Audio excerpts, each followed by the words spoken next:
In the heart of Umikpu Kingdom, surrounded by thick forests, red clay roads, and ancient customs, there lived a young prince named Obina, the only son of King Izudo, ruler of the powerful Noji dynasty.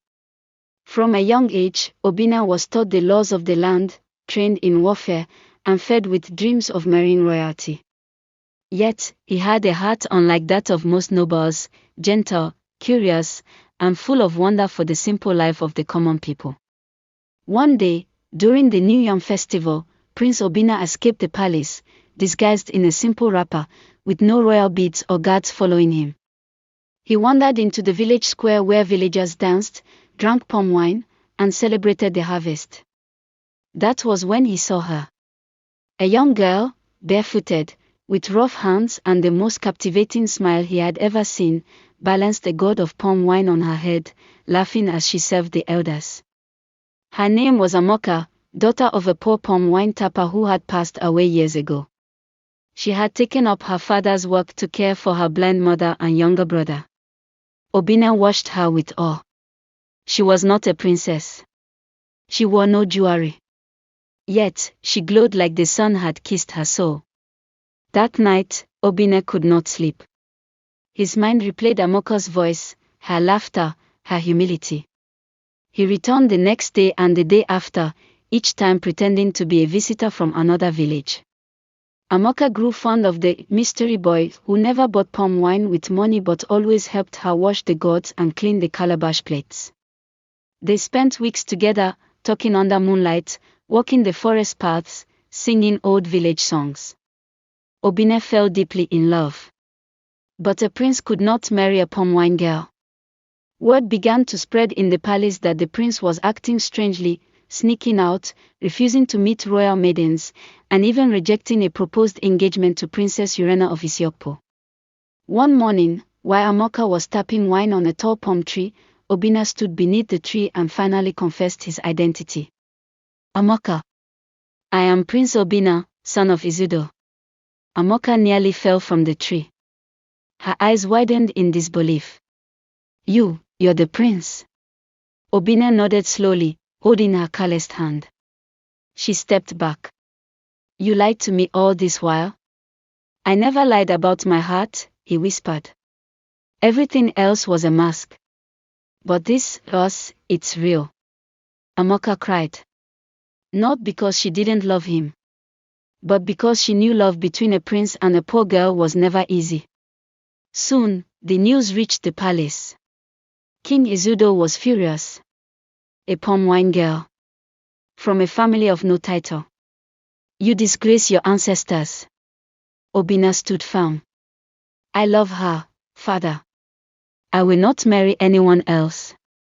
The king summoned Amoka to the palace. She walked in, barefoot, with her mother's prayer beads clutched tightly. Izudo asked her, What do you want from my son? Amoka knelt. Nothing, my king. I never asked him to love me. I only served him palm wine. The queen, who had watched silently, saw something in Amoka: strength, humility, and honor. But tradition was heavier than the heart. The trial of love. To test Amoka's love and character, the elders demanded she pass 3 trials. 1. The trial of humility. She must serve every palace chief and maid without showing pride or complaint for 7 days. 2. The trial of truth. She must go to the shrine of Ola, the earth goddess, and speak the truth about her intentions. 3. The trial of sacrifice. She must give up something dearest to her heart to prove her love. Amoka passed the first 2 trials. She swept floors, cooked for servants, and when taken to the shrine, she said, I came with nothing but love. If I lie, may the gods take my voice. For the final trial, the high priest asked, What do you love most in this world? Amoka whispered, My little brother, Chibik. To prove your love, you must leave him behind and go live in the palace, never to return. Amoka wept for days. But her brother, who had overheard the conversation, came to her and said, Sister, if you become queen, you will help many like us.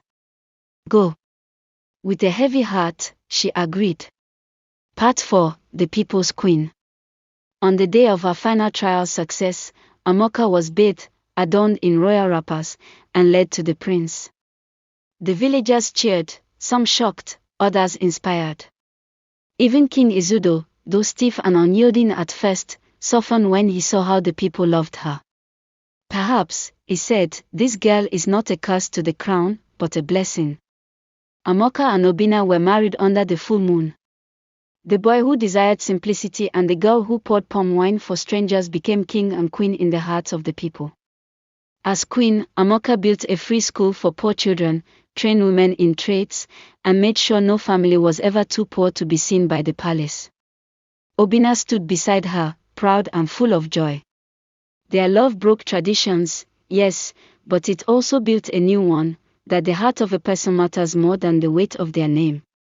Epilogue. Years later, an old woman sat beside a tree, telling children the story of Queen Amoka, the palm wine girl who became royalty. And each time she ended the tale, she would smile and say, "Remember, love is not about who you are born as, but what you become through kindness." And the children would chant, "Long live Queen Amoka."